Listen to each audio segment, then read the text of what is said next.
नमस्कार। देखो बच्चों, जो पिछली क्लास है, in the last class I introduced you with the poem dust of snow written by Robert Frost. पिछली कक्षा में मैंने महाकवि रॉबर्ट फ्रॉस्ट जो अमेरिकन पोएट हैं उनके द्वारा लिखी हुई कविता जिसका नाम है डस्ट ऑफ स्नो, मैंने बताया था डस्ट ऑफ स्नो इसका मतलब होता है बर्फ की धूल। इसका मीनिंग होता है बर्फ की धूल। तो बर्फ की धूल नाम की जो कविता है उसका जो जनरल इंट्रोडक्शन है वो मैंने आपको दिया था और मैंने बताया था कि इस कविता में जो क्रो है, CROW, क्रो माने कौवा होता है। मैंने भी कहा कि CROW जब वर्ब का काम करता है तो क्रो का मतलब बांग लगाना होता है। जैसे मुर्गा बांग लगाता है, मुर्गा बांग लगाता है, तो आप इस तरीके के सेंटेंस जब बनाते हैं तो आप क्या करते हो कि जैसे मुर्गा है, COC के कॉक माने मुर्गा होता है, HEN हैन माने मुर्गी होती है। तो मैंने कहा कि द कॉक क्रोज, इसका मतलब ये हुआ कि जो कॉक है, जो मुर्गा है, वो क्रो में एस क्यों जोड़ा मैंने, सिंगुलर सब्जेक्ट को सिंगुलर वर्ब की जरूरत पड़ती है, या क्रो वर्ब का काम कर रहा है। तो मैंने कहा कि द कॉक क्रोज का मतलब ये हुआ कि जो मुर्गा है वो बांग लगाता है। तो क्रो के दो मीनिंग मैंने बताया आपको। ओके, कुछ लोग अपने सरनेम के पीछे क्रो लगाते हैं इंग्लिश के अंदर, एलिस क्रो, मेरी क्रो, इस तरीके से। ओके, परंतु यहां पर जो क्रो शब्द है बच्चों, कौवा, वो एक सिंबल है। क्या है वो? एक प्रतीक है। देखो, अच्छी कविता वह होती है जिसमें कवि क्या करता है, अपनी बात को प्रतीक या बिंबों के माध्यम से कहता है। दूसरा शब्द देखना, इमेज। इमेज का मतलब होता है बिंब। पिछली क्लास में बच्चों में आपको बता रहा था कि हिंदी में शमशेर बहादुर सिंह नाम का एक जाट कवि है। उस कवि की एक खास बात है कि वह अपनी बिंब धर्मिता के लिए जाना जाता है। उन्होंने हिंदी में जितनी भी कविताएं लिखी उनकी एक अलग पहचान है। उनकी कविता की सबसे बड़ी खास बात क्या होती है कि उनकी कविता में होती है जबरदस्त इमेजरी। उनकी कविताओं में होता है जबरदस्त बिंब विधान। ये जो बात बता रहा हूं बच्चों, वो जो शमशेर बहादुर सिंह जो पोएट हैं वो अंग्रेजी के नहीं है, वो हिंदी के हैं। मैं तो सारी चीजें कोरिलेट करके आपको बताता हूं, क्योंकि ऑल रोड्स लीड टू रोम। देखो क्या बोला मैंने, ऑल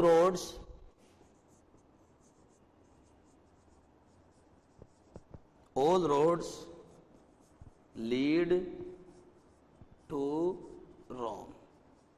क्या लिखा? ऑल रोड्स लीड टू रोम का मतलब होता है कि सारी सड़कें आपको रोम में लेके जाती है। दुनिया की जितनी भी सड़कें हैं वो सब जाकर के रोम में मिल जाती है। इसका मतलब ये हुआ बच्चों कि ईश्वर एक है। देयर मे बी डिफरेंट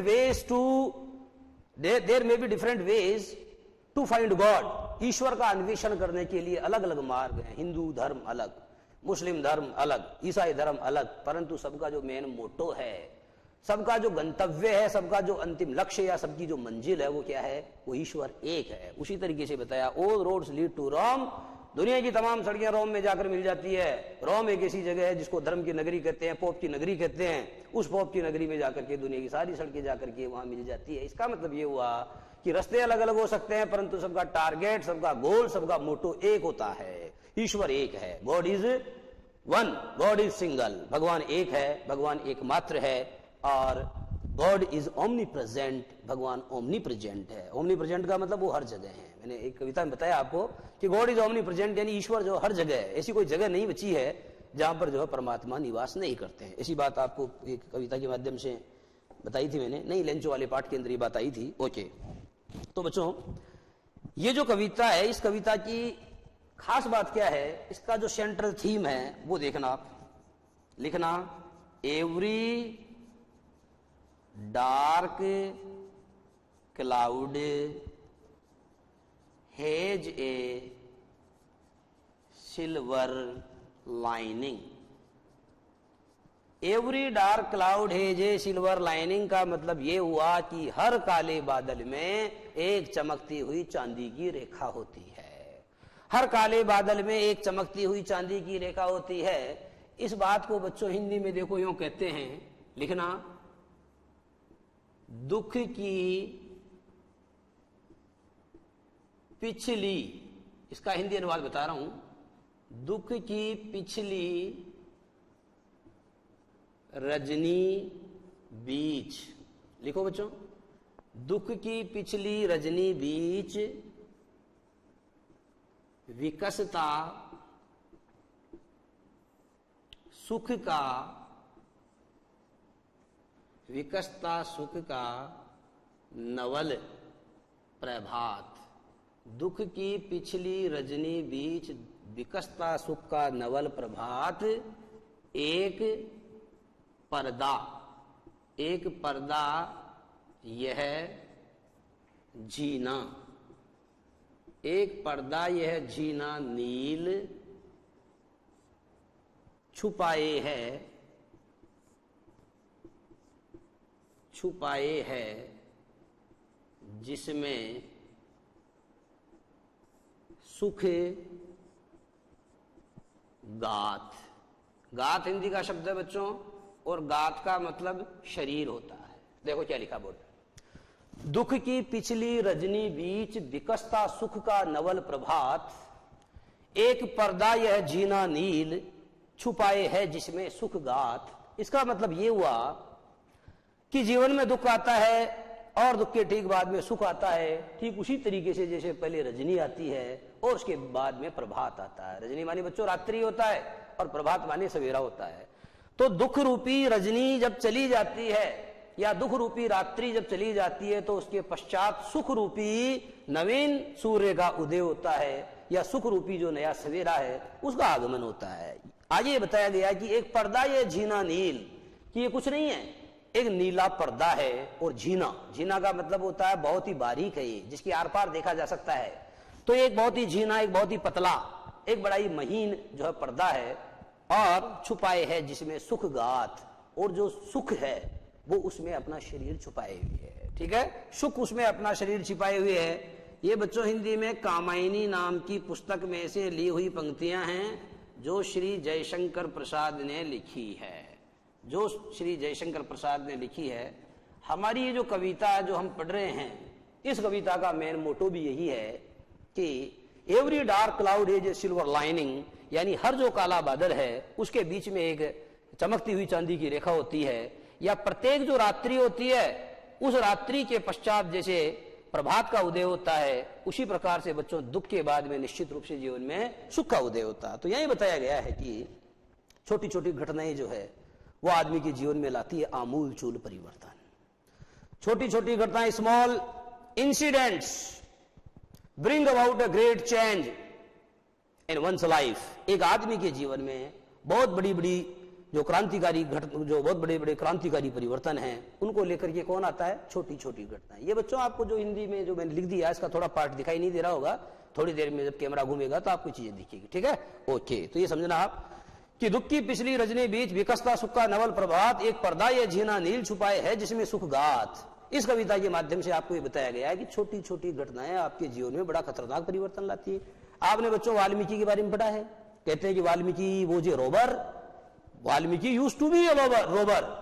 जो वाल्मीकि थे वो एक बहुत बड़े लुटेरे हुआ करते थे, लेकिन एक बार क्या हुआ कि जो सप्तऋषि है वो उधर से गुजर रहे थे, और जब उन्होंने उनको लूटने का प्रयास किया तो सप्तऋषियों ने कहा कि भाई आप ये सब काम किसके लिए करते हैं, कि I do everything for the sake of my family. ये सारा काम मैं अपने परिवार के परवरिश के लिए, उनका पालन पोषण करने के लिए करता हूं। तो सप्तऋषियों ने कहा कि ये जो पाप तुम कर रहे हो, the sin that you are committing, ये सिन, ये गुनाह जो तुम कर रहे हो, इसके अंदर तुम्हारे घर वाले तुम्हारे भागीदार नहीं होंगे। उसने कहा कैसे नहीं होंगे, होंगे किस करके पूछो। तो घर वालों से जब बातचीत की तो घर वालों ने कहा कि बेटे ने कहा मैं आपका बेटा हूं, पत्नी ने कहा मैं आपकी पत्नी हूं, और हमारा पालन पोषण करना तुम्हारा कर्तव्य है। ऐसे में तुम क्या लाते हो, कैसे लाते हो, ये तुम्हारा काम है, और जो तुम्हारे कर्म है उसमें हम पार्टिसिपेंट नहीं है। We are not the participants in your deeds, in your misdeeds. तुम्हारी जो गलत करते हैं उन गलत करते हो कि हम भागीदार नहीं हैं। कहते हैं कि ये बात सुनने के बाद में वो जो लुटेरा था उसकी आंखें खुल गई, उसके जीवन में हो गया कायाकल्प, उसका जीवन बदल गया। And he turned, and the Rober turned into A says, and the Rober turned into A says. और एक डाकू या एक जो लुटेरा था वो बन गया एक संत। और बाद में आपको पता है कि उन्होंने एक बहुत बड़ी पुस्तक, एक बहुत बड़ा एपिक लिखा, and that epic is known by the name of the Ramayana. और उस एपिक या उस महाकाव्य को हम रामायण के नाम से जानते हैं। छोटी सी बात लेकिन बहुत बड़ा परिणाम।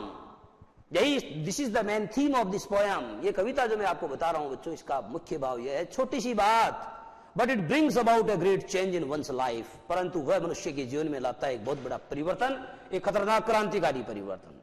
आप लोगों ने बच्चों पता नहीं पढ़ा या नहीं पढ़ा है, नहीं पढ़ा तो मैं आपको बताता हूं। मुंशी प्रेमचंद का एक पाठ चलता है, हमारी 12वीं कक्षा में चलता हुआ शायद। पाठ का नाम सूरदास की झोपड़ी है। सूरदास नाम का एक अंधा पात्र होता है उसमें, और उस अंधे पात्र की झोपड़ी में कोई व्यक्ति जब आग लगा देता है, और सूरदास मांग मांग करके भिक्षा में जो इकट्ठा करके जो पूंजी उसने वहां इकट्ठी की थी, वो कुछ चांदी के सिक्के थे, और उनको भी जब कोई चुरा लेता है तो सूरदास अपने जो धू करके अपने जलते हुए मकान के बाहर बैठ करके फूट फूट करके रोता है, फूट फूट करके रोता है। और उसी समय क्या होता है, उसका जो छोटा सा बच्चा उधर से आता है, और उसका छोटा सा बच्चा जो है वो रो रहा था, क्योंकि उसके जो उसके दोस्त थे उन्होंने उसके साथ में जो है कुछ बदतमीजी की होगी, तो छोटा बच्चा रो रहा था। तब दूसरे बच्चे ने कहा कि अरे खेल में रोते हो। देखो बात को सुनना, छोटी सी बात थी, छोटे से बच्चे को ये कहा गया अरे खेल में रोते हो। सूरदास को ये जो सेंटेंस है, ये जो वाक्य है, ये उस सूरदास नाम का पात्र में, उस सूरदास की बात नहीं कर रहा हूं जिन्होंने सूरदास लिखा जो महाकवि हैं, मैं तो मुंशी प्रेमचंद की रंगभूमि नाम के उपन्यास के एक पात्र की बात कर रहा हूं जिसका नाम सूरदास है। सूरदास जब इस बात को सुनता है कि खेल में रोते हो, तो ये वाक्य जो है ये उसको मरमाहत कर देता है, ये वाक्य उसके अंदर तक असर कर देता है, और उसकी चीज बहुत आसानी से समझ में आ जाती है कि life is a drama. William Shakespeare ने बहुत पहले कहा जिंदगी एक ड्रामा है, और हम सब क्या हैं, हम सब इस जिंदगी रूपी नाटक के अलग अलग किरदार निभाने वाले, we are the different actors in this drama of the world और दिस लाइफ। ये जो जीवन या जो संसार रूपी जो ड्रामा है, इस जीवन या संसार रूपी ड्रामा की हम अभिनेता हैं, एक्टर हैं, और ईश्वर हमको अलग अलग रोल, अलग अलग किरदार देता है। उसकी समझ में आ गया जिंदगी अपने आप में खेल है, और इस खेल के अंदर आदमी कभी बाजी हारता कभी जीतता, तो रोने वाली क्या बात है। उसकी ये चीज समझ में आ जाती है, उसका हौसला बढ़ जाता है, और वो अपनी जलती हुई झोंपड़ी की जो राख है उसको हवा में उड़ाता है, हवा में उड़ाता है। और जब उसका बच्चा पूछता है कि आप अगर इस झोंपड़ी को दोबारा फिर कोई आग लगा देगा तो आप क्या करोगे, तब उसने कहा कि हम दोबारा बनाएंगे। फिर उसने कहा कि फिर कोई लगा देगा तो क्या करोगे, कि हम फिर दोबारा बनाएंगे। और छोटे छोटे बच्चों को जो गणित की गणनाएं हैं उनमें बड़ा मजा आता है। तो छोटे बच्चे ने कहा कि अगर कोई 100 बार लगा देगा तो उसने कहा हम 100 बार दोबारा बनाएंगे। फिर उसने कहा कोई 1000 बार लगा देगा तो उसने कहा हम 1000 बार दूसरी झोंपड़ी बनाएंगे। तो मेरा कहने का मतलब ये हुआ कि एक छोटा सा वाक्य जो था, उस वाक्य ने सूरदास की मन स्थिति को या उसके मूड को चेंज कर दिया। बात मूड को चेंज करने की है, एक छोटी सी बात ने उसके मूड को चेंज करके रख दिया। तो खेल में रोते हो, छोटा सा सेंटेंस था, खेल में रोते हो, और सूरदास समझ गया कि जिंदगी अपने आप में खेल है। Life is a game in itself, जिंदगी अपने आप में खेल है, और खेल में आदमी कभी बाजी जीतता है और कभी दांव हारता है। तो ऐसे में जब व्यक्ति दांव हार जाए तो रोने वाली क्या बात है, आखिरकार जीवन ले दे करके है तो एक खेल ही। ये चीज जब उसके समझ में आई तो उसकी मन स्थिति या उसका मूड जो वो चेंज हो गया। देखो बच्चों, ये जो कविता, इस कविता की साधारण सी बात, ये एक पेड़ है, और पेड़ कोई अच्छा वाला नहीं है। नीम का पेड़ आपको पता है कि कड़वा होता है, नीम का पेड़ कड़वा होता है, परंतु नीम के पेड़ को किसी बुरी चीज का प्रतीक नहीं माना जाता, क्योंकि नीम का पेड़ अपने आप में बहुत गजब की औषधि है। मैं तो हेमलॉक ट्री की बात कर रहा हूं, विषैला पेड़ है ये। हेमलॉक ट्री जो पॉइजनस वन, हेमलॉक ट्री जो होता है वो पॉइजनस, एक जहरीला पेड़ है। किसका प्रतीक है ये निश्चित रूप से जीवन के नकारात्मक पहलुओं का प्रतीक है। 100% this is the symbol of the negative aspect of our life. ये हमारे जीवन का जो नेगेटिव एस्पेक्ट है या dark side, dark aspect of life, हमारे जीवन का जो अंधकार में पहलू है, उसका प्रतिनिधित्व करता है ये वाला पेड़। कौन सा? हेमलॉक। इसीलिए कवि इस पेड़ को उठा के लाया है। इस कविता में किसी अन्य पेड़ का वर्णन भी किया जा सकता था, परंतु कवि को जो अपनी बात कहनी है उसके लिए उसको अच्छा वाला प्रतीक चाहिए था, और हेमलॉक ट्री जो है ये उसके लिए सूटेबल सिंबल का काम कर रहा है। तो कवि कह रहा है कि एक हेमलॉक ट्री है, जहरीला पेड़, ठीक है। और इस जहरीले पेड़ के ऊपर कौन बैठा हुआ है? मैंने बताया था हेमलॉक ट्री है, और इसके ऊपर बैठा हुआ है एक क्रो, और यहां पर बैठा हुआ है पोएट। पोएट कैसा है? Poet is under depression. Poet जो है वो अंडर डिप्रेशन है। क्या होता है अंडर डिप्रेशन? वो अवसादग्रस्त है। द पोएट इज सिटिंग, कवि बैठा हुआ है अंडर ए हेमलॉक ट्री, एक हेमलॉक ट्री जो है उसके नीचे कवि बैठा हुआ है, and he is in the mood off depression, और वह टोटली डिप्रेस्ड है, वह पूरी तरह अवसादग्रस्त है। The poet is very sad, the poet is full of सोरो। कवि जो है दुखद स्थिति में है, कवि गमगीन है, और गमगीन मूड में बैठ करके यहां क्या कर रहा है? He is only ruing, he is doing nothing but ruing, वो कुछ नहीं कर रहा है बल्कि पेड़ के नीचे बैठ के क्या कर रहा है, he is wasting the precious time of his life in repenting, वह पश्चाताप में, वह मलाल में अपने जीवन का अनमोल समय गंवा रहा है। वह पश्चाताप में या मलाल में अपने जीवन का अनमोल समय गंवा रहा है। और तभी बच्चों एक छोटी सी घटना घटती है। एक छोटी सी घटना क्या है कि ये जो क्रो ऊपर बैठा हुआ है, इसके ऊपर ये जो हेमलॉक ट्री है, इस हेमलॉक ट्री के ऊपर जो कौवा बैठा हुआ है, ये जोर से क्या करता है, इट फ्लैप्स इट्स फेदर्स, ये अपने पंखों को फड़फड़ाता है। और पंखों के फड़फड़ाने से क्या होता है, पंखों के फड़फड़ाने से इस पेड़ की जो छोटी छोटी पत्तियां हैं, इन पत्तियों के ऊपर हैं छोटे छोटे स्मॉल पार्टिकल्स ऑफ स्नो, यानी बर्फ के छोटे छोटे क्रिस्टल या बर्फ के छोटे छोटे जो कण हैं वो इन पत्तियों के ऊपर जमा हैं। एंड एज द बर्ड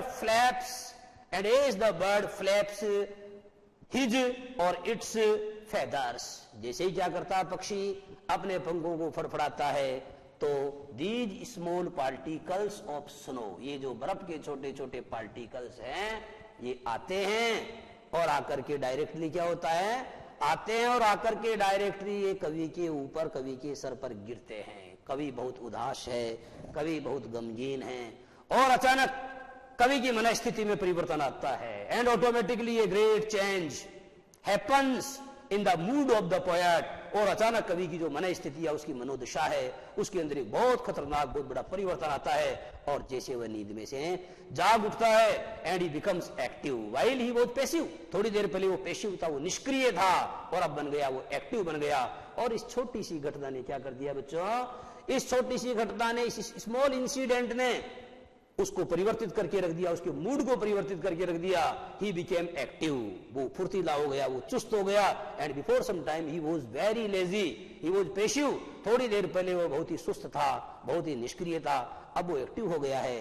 और कभी को ऐसा लगता है कि अगर ये घटना न घटी होती, यानी ये जो काले रंग का कौवा है, इस काले रंग के कौवे ने अगर अपने पंखों को फड़फड़ा करके उन पत्तियों के ऊपर जमा बर्फ के क्रिस्टल को उसके ऊपर नहीं गिराया होता, तो उसके शरीर में नवीन ऊर्जा का संचार नहीं होता। ये छोटे छोटे जो बर्फ के टुकड़े क्रिस्टल्स हैं बच्चों, ये क्या हैं, these are the symbols of the ray of hope. ये जो आशा की किरण है ना, उस आशा की किरण के प्रतीक माने गए हैं, आशा की किरण के प्रतीक माने गए हैं।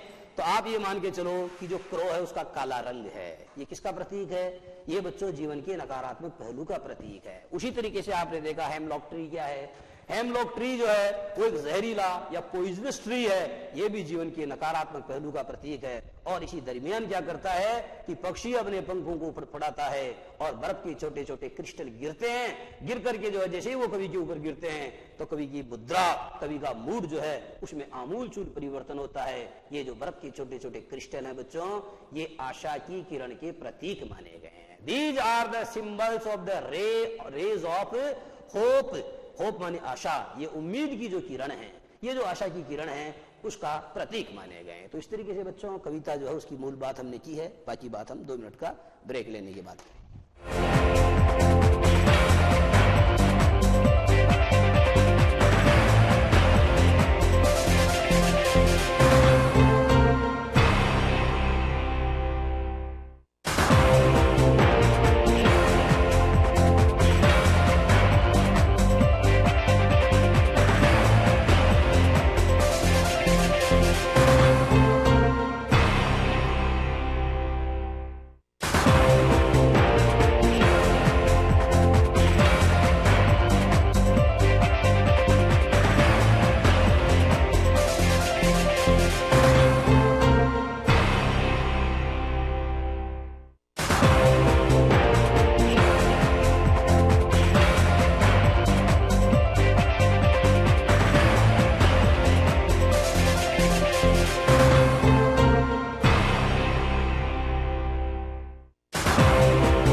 देखिए आप, please look at the board. एक वर्ब लिखी है बच्चों मैंने, टी ए के टेक, और इसमें जोड़ा आपने आईएनजी। जब आपने इसमें आईएनजी जोड़ा तो ई डिलीट हो गया है। देखो आप, टी ए के आईएनजी किया, ई हट गया ना। ओके, दूसरा देखो, COME कम में जब आपने आईएनजी जोड़ा तो इसका जो अंतिम ई है वो हट गया है। LOVE लव जो है, उसमें जब बच्चों आपने आईएनजी जोड़ा तो क्या बन गया? लविंग बन गया। और लविंग जब इसमें आपने इसको लविंग बनाया तो ई इसका हट गया है। ठीक है, ये तीनों जो वर्ब्स है, क्रियाएं हैं तीनों, इन तीनों क्रियाओं को आप उतार लें, केवल ऊपर वाली तीन क्रियाएं। TAKE टेक प्लस आईएनजी जब आपने इस तरीके से जोड़ा तो बन गया TAKING। COME come plus ING COMING। LOVE plus ING LOVING। इन तीनों वर्ब्स को पढ़ने के बाद बच्चों जो निष्कर्ष निकला वो यहां लिखना। नीचे निष्कर्ष यह है कि जिन क्रियाओं के अंत में ई होता है उनमें आईएनजी जोड़ते समय अंतिम ई को हटा दिया जाता है। ये लिखने लायक बात है, लिख लें आप। जिन वर्ब्स के अंत में, जिन क्रियाओं के अंत में ई होता है उनमें आईएनजी जोड़ते समय उनके अंतिम ई को सामान्यतः हटा दिया जाता है। ओके, आगे देखो बच्चों, यह है DYE, डाई करते हैं अपन, बालों को डाई करना, कपड़ों को डाई करना, रंगना। ओके, आईएनजी जोड़ा, इसका अंतिम ई नहीं हटा है। RUE RU, RU माने होता है पश्चाताप में समय गंवाना, मलाल करना। ठीक है, इस तरीके का इसका मीनिंग है। ये जो वर्ड है ये आपकी पोएम में आया है, जो कविता में पढ़ा रहा हूं उसके अंदर ये वर्ड है। इसका मीनिंग होता है रिपेंट करना, रिपेंट यानी पश्चाताप करना, मलाल के अंदर समय को फालतू गंवाना। तो ये RU है। RU प्लस आईएनजी में जब आपने आईएनजी जोड़ा तो बच्चों इसका ई भी नहीं हटेगा। आपने देखा डाई और RU दो ऐसी क्रियाएं पकड़ में आ गई हमारे, जिनके अंत में जब आईएनजी जोड़ा तो उनका ई नहीं हटा है। अगर हट जाता तो इसका मीनिंग क्या हो जाता? देखो, DIE प्लस आईएनजी। जिन क्रियाओं के अंत में IE होता है उनमें ING जोड़ते समय IE को Y में बदला जाता है। तो देखो, DYING। अगर आपने ई को हटा दिया होता तो आई एम डाइंग, इसका मतलब हुआ कि मैं रंग रहा हूं, और आई एम डाइंग का मतलब ये हुआ कि मैं तो मर रहा हूं। इसलिए दोनों का मीनिंग सेम नहीं हो जाता क्या? हो जाता। इसलिए आपको क्या करना था, डाई के अर्थ में ई को नहीं हटाना चाहिए, और इस अर्थ में आपको ई को हटा करके आई को वाई में बदलोगे, डाइंग हो जाएगा। डाइंग यानी मरना होता है। ये देखो बच्चों, TIE, टाई का मतलब आप जानते हो, गले में जो टाई बांधते हैं उसको बंधन कहते हैं, नाउन है वो। और TIE टाई माने बांधना होता है, TIE टाई माने बांधना होता है। जब आपने इसमें ING जोड़ा तो TYING हो जाएगा। उसी तरीके से LI, लाई माने क्या होता है? लाई माने होता है, देखो बच्चों, लाई, लाई माने झूठ बोलना होता है, लाई माने झूठ बोलना होता है। उसी तरीके से आपको दिया गया लाई माने लेटना होता है। लाई माने झूठ बोलना होता है और लाई माने लेटना होता है, दोनों इसकी मीनिंग है। अब मैंने आपको कहा कि ही इज लाइंग, इसका मतलब झूठ बोल रहा है। मैंने आपको कहा he is lying in the bed, वो बेड में सो रहा है, वो बेड में लेट रहा है। तो लाई का मतलब लेटना भी होता है और लाई का मतलब झूठ बोलना भी होता है। वैसे ऑन द बेड गलत और इन द बेड सही माना जाता है। मैंने बताया आपको, he is lying on the bed नहीं बोलना चाहिए, he is lying in the bed, वो बेड में लाई कर रहा है। ठीक है बच्चों, एक बात तो गई है। एक लाई के बारे में एक दूसरी बात आपको और क्लियर कर देना चाहता हूं। देखो, आप जानते हो कि जो वर्ब्स होती है उनकी तीन फॉर्म होती है। ये देखना आप, ये है LIE, फिर है LIE, और फिर है LAY। फर्क समझना, try to understand the difference. देखो बच्चों, जो ऊपर वाला लाई है इसका मतलब लिख लेना झूठ बोलना होता है, और इसकी सेकंड फॉर्म बनेगी लाइड और लाइड। देखना, लाई, लाइड, लाइड। ओके, ये जो दूसरा वाला लाई है इसका मतलब लेटना होता है, और इसकी सेकंड फॉर्म बनेगी ले, लाई, ले, और थर्ड बनेगी लेन, LAIN। और ये जो ले है बच्चों, इसका मीनिंग रखना या धरना होता है। जैसे आपको अब वो कहानी पढ़ी होगी आपने, मुर्गी रोज सोने का अंडा देती थी। तो the hen laid, the hen laid, देखो LAID, the hen laid a golden egg daily. तो आपने क्या देखा, ये जो ले है बच्चों, इसका मीनिंग होता है रखना। मुर्गी रोज सोने का अंडा देती थी, तो देने के अर्थ में यानी वो जमीन के ऊपर रखती थी। कीप, KEEP, कीप रखना, पुट, इस अर्थ में आप ले का प्रयोग करते हो। ले, लेड, लेड होता है। उसी तरीके से LI, लाई का मतलब बताया आपको मैंने, लेटना। अब देखना, एक सेंटेंस दे रहा हूं बच्चों, इधर देखना। She lied in the bed, board की तरफ देखो।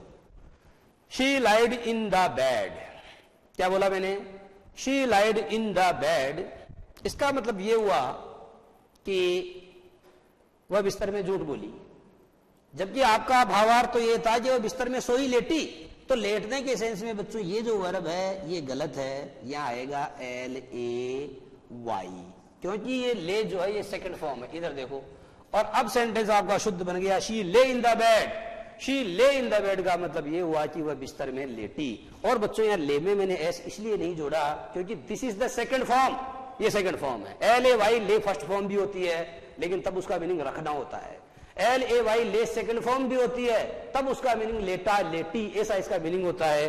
और जो ऊपर वाला है बच्चों LIE, लाई, लाइड, लाइड, लाइड, दोबारा देखो लाई, ले, लैन, और तीसरा देखो LAY, ले, lead, lead.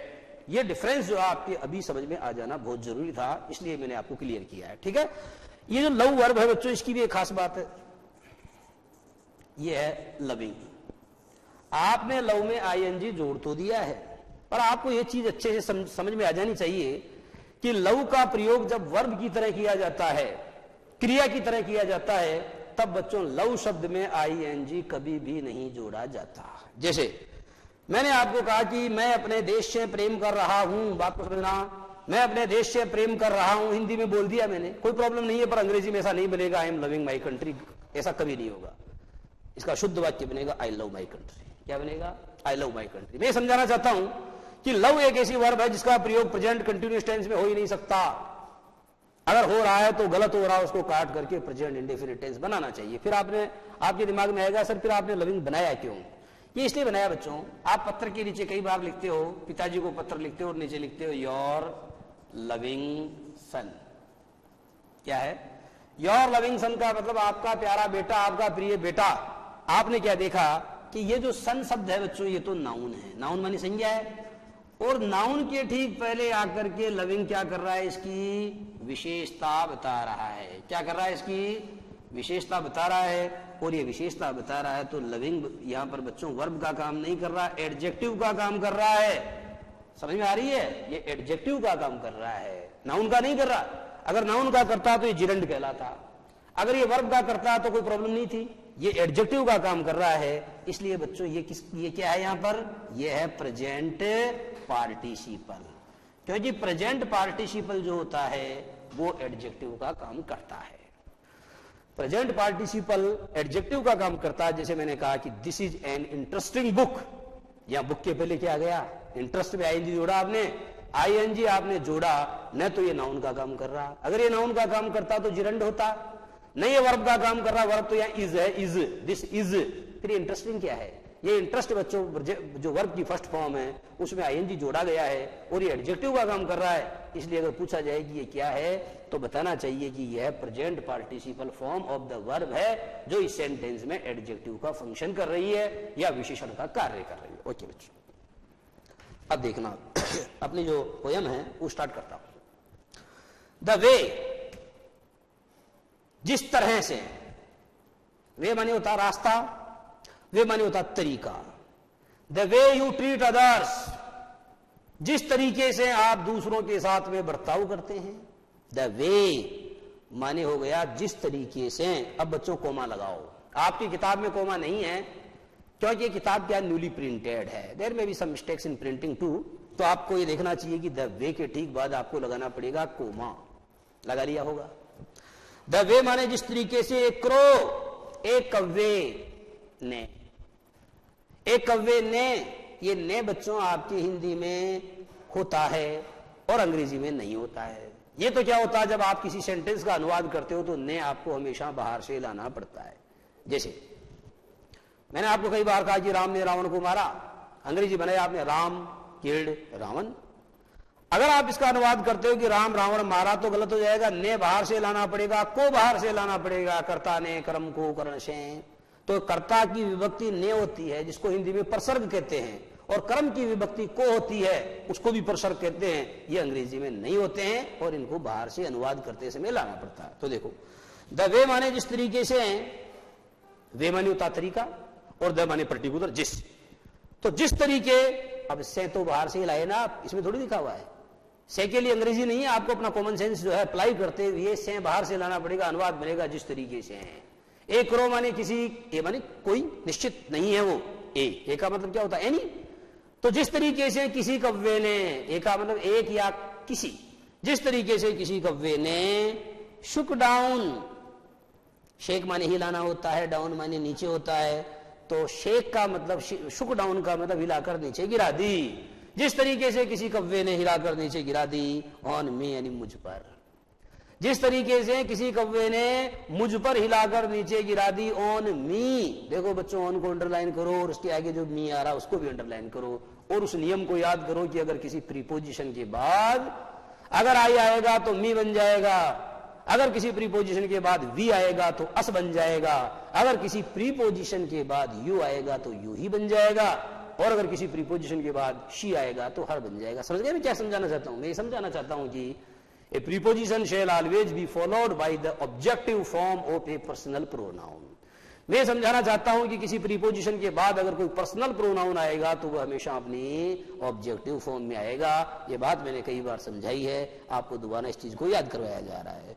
The way crow Shuk down on me, जिस तरीके से या जिस तरह से एक कव्वे ने मुझ पर हिलाकर गिरा दी क्या, द डस्ट ऑफ स्नो, मुझ पर हिलाकर गिरा दी। मुझ पर क्या हिलाकर गिरा दी? मुझ पर बर्फ की धूल हिलाकर गिरा दी। जिस तरह से एक कव्वे ने मुझ पर, जिस तरह से एक कव्वे ने मुझ पर बर्फ की धूल को हिलाकर गिरा दिया, जिस तरह से एक कव्वे ने मुझ पर बर्फ की धूल हिलाकर गिरा दी। कहां से? फ्रॉम ए हेमलॉक ट्री, अर्थात एक हेमलॉक नाम के विषैले पेड़ पर से। जिस तरह से एक कव्वे ने एक हेमलॉक नामक विषैले पेड़ पर से बर्फ की धूल मेरे सर पर हिलाकर गिरा दी, तो क्या हुआ? It is given my heart A change of mood. और इसकी वजह से क्या हुआ कि जो मेरा हार्ट या जो मेरा हृदय है उसमें, या मेरे हृदय का जो मूड या उसका जो मिजाज है उसके अंदर जबरदस्त परिवर्तन आ गया। It is brought about a great change in the mood of my heart. इसने मेरे हृदय के मूड में, या इसने जो मेरा मूड है उसके अंदर जबरदस्त परिवर्तन कर दिया। कैसे? मैं क्या कर रहा था? I was only sitting under a hemlock tree. मैं केवल एक हेमलॉक नाम के विषैले पेड़ की जड़ों में चुपचाप बैठा हुआ था। I was wasting the precious time of my life in reviewing और इन रिपेंटिंग। मैं मलाल में, मैं पश्चाताप करने में अपने जीवन का अनमोल समय गंवा रहा था। और तभी अचानक क्या हुआ? तभी अचानक उस पेड़ की चोटी के ऊपर, उस पेड़ की जो फुनगी हिंदी में कहते हैं फुनगी, उस तरु की फुनगी के ऊपर बैठा हुआ जो कौवा था, जो बेशक निराशा का प्रतीक था, जिसका रंग काला था, उस कौवे ने क्या किया? जैसे ही अपने पंख फड़फड़ाए और जिस तरीके से उसने उस पेड़ की पत्तियों के ऊपर जमा बर्फ के जो क्रिस्टल हैं, उन जमा बर्फ के क्रिस्टलों को जिस तरीके से उसने मेरे शरीर के ऊपर गिरा दिया, तो इससे क्या हुआ? इससे मेरे शरीर में एक नवीन ऊर्जा का संचार हुआ। इट ब्रॉट अ रे of hope in my life. यह मेरे जीवन के अंदर आशा की एक किरण या उम्मीद की किरण लेकर के आया। और क्या हुआ? It is given my heart A change of mood. It is changed the mood of my heart. इसने पूरी तरह से जो मेरा दिल है, मेरा हृदय है, उसके मूड को बदल दिया। जहां मैं निष्क्रिय बैठा था वही मेरे अंदर सक्रियता का संचार होने लगा। Where I was sitting idle and passive, जिस जगह पर मैं पेशिव तथा आइडल निठल्ला होकर के बैठा हुआ था, I immediately became active, मैं तुरंत जो है फुर्तीला बन गया। And saved some part of a day, और इसने दिन का कुछ हिस्सा बचा दिया। And it saved, और इसने बचा दिया। क्या बचा दिया? Some part of a day, इसने दिन का कुछ हिस्सा बचा दिया। I had rued, जिसको मैं क्या कर चुका था? आई हेड र्यूड का मतलब जिसे मैंने रिपेंटिंग में या मलाल में जो पूरा दिन मैंने गंवा दिया था, वो पूरा दिन मैं गंवा चुका होता, परंतु उसका जो कुछ भाग है वो इस कव्वे ने ऐसा एक्शन करके, इस कव्वे ने ऐसी गतिविधि करके मेरे दिन का जो अमूल्य समय था, जिसको कि मैंने मलाल में गंवा दिया था, उसका कुछ हिस्सा उसने बचा दिया, और जो बचा हुआ समय था उसका मैंने क्या किया, उसका मैंने सदुपयोग किया, उस बचे हुए समय का मैंने सदुपयोग किया। यहां बच्चों जो अंतिम लाइन आ रही है, and saved some part of a day I had rued, इस सेंटेंस को, इस लाइन को आप एक बार अंडरलाइन करो और यह समझने की कोशिश करो कि पास्ट टेंस में बच्चों जब दो काम एक साथ होते हैं, बात को समझना, when two actions happen at a time in past tense, जब भूतकाल में दो एक्शंस या जो दो कार्य एक साथ होते हैं, तो जो कार्य अपेक्षाकृत पहले होता है उसमें हेड प्लस वर्ब की थर्ड फॉर्म यानी पास्ट परफेक्ट टेंस का प्रयोग होता है, और जो कार्य अपेक्षाकृत थोड़ा बाद में होता है उसमें वर्ब की सेकंड फॉर्म यानी पास्ट इंडेफिनिट टेंस का प्रयोग होता है। जैसे आपने वो सेंटेंस खूब सुना होगा, कौन सा, कि डॉक्टर के आने से पहले मरीज मर चुका था। आपको ये पता है कि डॉक्टर आया, ये भूतकाल का काम है, मरीज मरा, ये भी भूतकाल का काम है, यानी भूतकाल में दो काम एक साथ हुए, एक तो डॉक्टर आया, दूसरा मरीज मरा, परंतु आप जानते हो कि मरीज पहले मरा, डॉक्टर बाद में आया, तो क्या होगा, सेंटेंस बना के देखो, हिंदी में लिखो बच्चों, डॉक्टर के आने से पहले मरीज मर चुका था। हिंदी में सेंटेंस लिखो, डॉक्टर के आने से पहले मरीज मर चुका था। इसका मैं इंग्लिश में ट्रांसलेशन करना आपको बता रहा हूं, देखो, द पेशेंट, सेंटेंस देखना बच्चों, the patient died. The patient died before the doctor had come. Look at the board. Board की तरफ देखो बच्चों, क्या सेंटेंस लिखा मैंने, the patient died before the doctor had come, यानी डॉक्टर के आने से पहले मरीज मर चुका था। इस सेंटेंस को बच्चों शुद्ध करने के लिए देखो कि पहले पेशेंट मरा या पहले डॉक्टर आया।